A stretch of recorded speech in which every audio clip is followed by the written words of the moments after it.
Hello friends, good morning. आज हम लोग 12 फरवरी 2026 के करंट अफेयर्स डिस्कस करेंगे। आज के सेट में टोटल 7 टॉपिक्स हैं, जिसमें पहला टॉपिक जो है वो भारत और यूनाइटेड किंगडम के बीच हुए एक समझौते से संबंधित है। तो भारत और यूनाइटेड किंगडम ने अस्थायी रूप से कार्यरत कर्मचारियों को दोहरी सामाजिक सुरक्षा अंशदान यानी कि डबल सोशल सिक्योरिटी कंट्रीब्यूशन से बचाने के उद्देश्य से एक सामाजिक सुरक्षा समझौते पर हस्ताक्षर किए हैं। ये जो समझौता है ये 10 फरवरी 2026 को नई दिल्ली में विक्रम मिस्त्री और लिंडी कैमरन द्वारा हस्ताक्षरित किया गया। और ये जो पहल है ये भारत यूके व्यापक आर्थिक व्यापार समझौते यानी कि कॉम्प्रिहेंसिव इकोनॉमिक ट्रेड एग्रीमेंट का एक हिस्सा है। और भारत यूके सामाजिक सुरक्षा समझौता के तहत अगर किसी भी कर्मचारी को अधिकतम 36 महीनों के लिए अस्थायी रूप से दूसरे देश में नियुक्त किया जाता है तो उसे दोनों देशों के साथ सामाजिक सुरक्षा अंशदान नहीं देना पड़ेगा, मतलब किसी एक देश में ही देना पड़ेगा। तो इससे कंपनी पे जो एक्स्ट्रा बर्डन पड़ता था वो कम होगा और इसी उद्देश्य से भारत और यूनाइटेड किंगडम ने ये समझौता किया है। सामाजिक सुरक्षा समझौता होता क्या है? तो ये एक द्विपक्षीय व्यवस्था होती है जिसका उद्देश्य कर्मचारियों को एक ही अवधि के लिए दो देशों में सामाजिक सुरक्षा अंशदान देने से बचाता है। तो अब इसके तहत जो अस्थायी रूप से कार्यरत कर्मचारी होंगे उनको दोनों में से किसी एक देश में ही ये अंशदान देना होगा। नेक्स्ट टॉपिक अंतर्राष्ट्रीय महिला एवं बालिका विज्ञान दिवस से संबंधित है। तो ये कब मनाया जाता है? ये 11 फरवरी को मनाया जाता है और संयुक्त राष्ट्र इस दिन को विज्ञान, प्रौद्योगिकी, इंजीनियरिंग और गणित यानी कि स्टेम क्षेत्रों में महिलाओं और बालिकाओं की समान भागीदारी को बढ़ावा देने के लिए मनाता है। ये जो दिवस है ये इस बात पर जोर देता है कि सतत विकास और आर्थिक वृद्धि के लिए विज्ञान, शिक्षा और वैज्ञानिक कैरियर में समान अवसर सुनिश्चित करना अत्यंत आवश्यक है। इस बार की थीम क्या है अंतर्राष्ट्रीय महिला एवं बालिका विज्ञान दिवस की? तो इस बार की थीम है सिनर्जाइजिंग AI, social science, stem and finance, building inclusive futures for women and girls. तो इस थीम के साथ इस बार 2026 में अंतर्राष्ट्रीय महिला एवं बालिका विज्ञान दिवस मनाया गया है।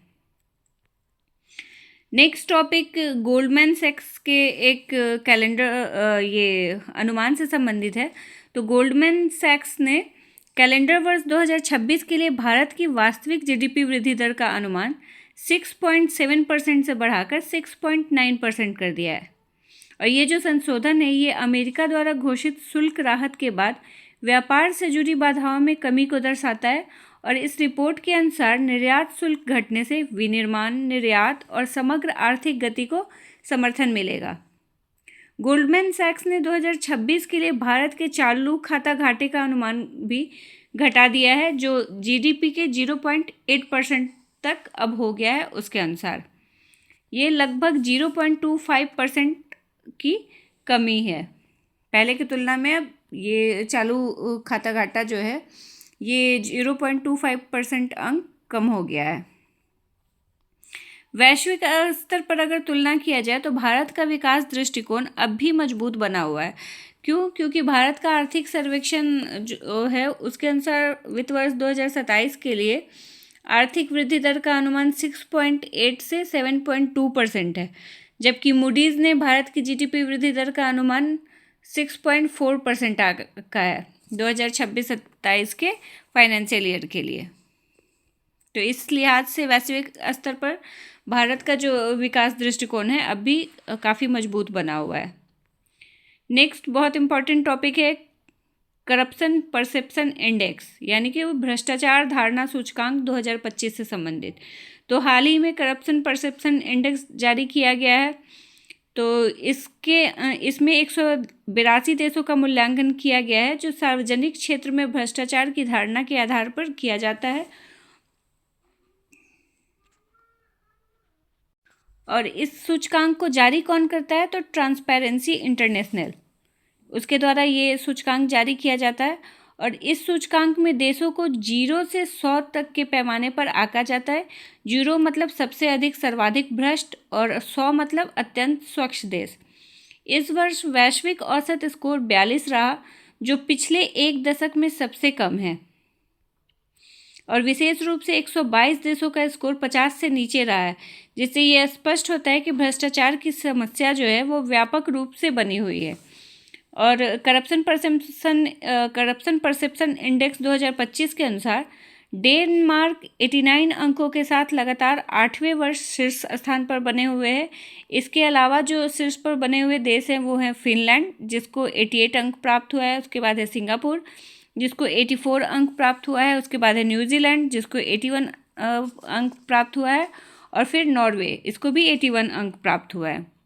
और करप्शन परसेप्शन इंडेक्स 2025 में सबसे नीचे संघर्ष, अस्थिरता और कमज़ोर शासन वाले जो प्रमुख देश हैं उनमें दक्षिण सूडान सबसे नीचे है, इसको 9 अंक प्राप्त हुआ है और 181वें रैंक पे है। इसके साथ ही है सोमालिया, इसको भी 9 अंक प्राप्त हुआ है और ये भी 181वें रैंक पे है। 180वें रैंक पे है वेनेजुएला, जिसको 10 अंक प्राप्त हुआ है।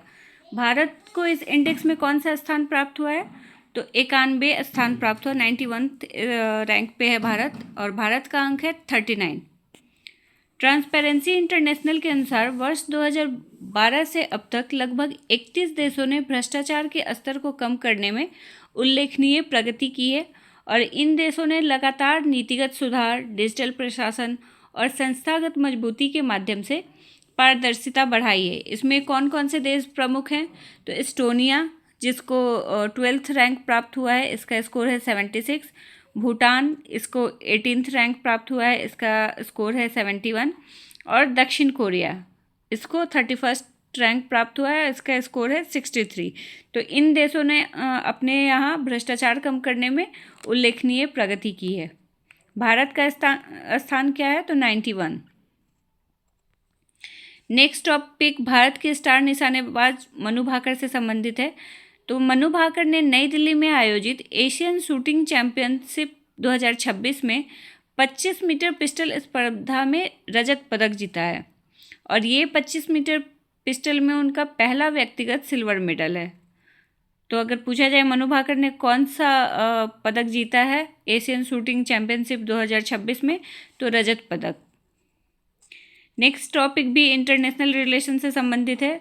तो भारत और ग्रीस ने अपने रणनीतिक और सैन्य साझेदारी को मजबूत करने की दिशा में एक अहम कदम उठाते हुए रक्षा औद्योगिक सहयोग को बढ़ावा देने के लिए संयुक्त आशय घोषणा यानी कि ज्वाइंट डिक्लेरेशन ऑफ इंटेंट पर हस्ताक्षर किए हैं। ये जो समझौता है ये 10 फरवरी 2026 को नई दिल्ली में भारत के रक्षा मंत्री राजनाथ सिंह और ग्रीस के राष्ट्रीय रक्षा मंत्री निकोलाओस जॉर्जियोस डेंडियास के बीच हुई द्विपक्षीय बैठक के दौरान किया गया। अब ज्वाइंट डिक्लेरेशन ऑफ इंटेंट का मुख्य उद्देश्य क्या है? तो भारत और ग्रीस के स्वदेशी रक्षा उद्योगों के बीच सहयोग को व्यापक बनाना। ये 5 वर्षीय रोडमैप है जिसमें भारत की आत्मनिर्भर पहल को ग्रीस की एजेंडा 2030 के तहत हेलेनिका रक्षा सुधारों के साथ जोड़ा गया है। और इस बैठक का प्रमुख परिणाम जो निकला वो है 2026 के लिए द्विपक्षीय सैन्य सहयोग योजना का आदान प्रदान करना। ये योजना भारत और ग्रीस की सशस्त्र सेनाओं के बीच संयुक्त अभ्यास, प्रशिक्षण कार्यक्रम, आदान प्रदान और सैन्य सहभागिता की दिशा को तय करती है। समुद्री सुरक्षा के क्षेत्र में भी एक महत्वपूर्ण कदम उठाया गया। वो क्या? तो ग्रीस ने गुरुग्राम स्थित सूचना संलयन केंद्र हिंद महासागर क्षेत्र यानी कि IFC-IOR में एक ग्रीक अंतर्राष्ट्रीय संपर्क अधिकारी की तैनाती की घोषणा की है, जिससे सूचना साझा करने, समुद्री क्षेत्र जागरूकता और हिंद महासागर क्षेत्र में सहयोग को बढ़ावा मिलेगा। तो ये भारत और ग्रीस के बीच हुए समझौते से संबंधित टॉपिक था, इंटरनेशनल रिलेशन का इम्पॉर्टेंट टॉपिक है। नेक्स्ट और लास्ट टॉपिक है हमारा, केरल में पहली महिला दिव्यांग जज नियुक्त हुई हैं। तो इनका नाम क्या है? थन्या नाथन। थन्या नाथन केरल के कन्नूर जिले की 24 वर्षीय वकील हैं और ये जन्म से दृष्टिबाधित हैं। तो दृष्टि बाधित थन्या का पालन पोषण जो है वो मंगड में हुआ, ठीक है। और ये अभी कन्नौर जिले की 24 वर्षीय वकील हैं। इन्होंने केरल हाईकोर्ट सिविल जज परीक्षा में बेंचमार्क दिव्यांगजन श्रेणी में शीर्ष रैंक प्राप्त कर केरल की पहली महिला दृष्टिबाधित न्यायाधीश बनने का गौरव प्राप्त किया है। तो केरल की पहली महिला दिव्यांग जज कौन बनी है? थन्या नाथन। तो ये हमारे आज के टॉपिक्स थे। मिलते हैं नेक्स्ट डे। Thank you.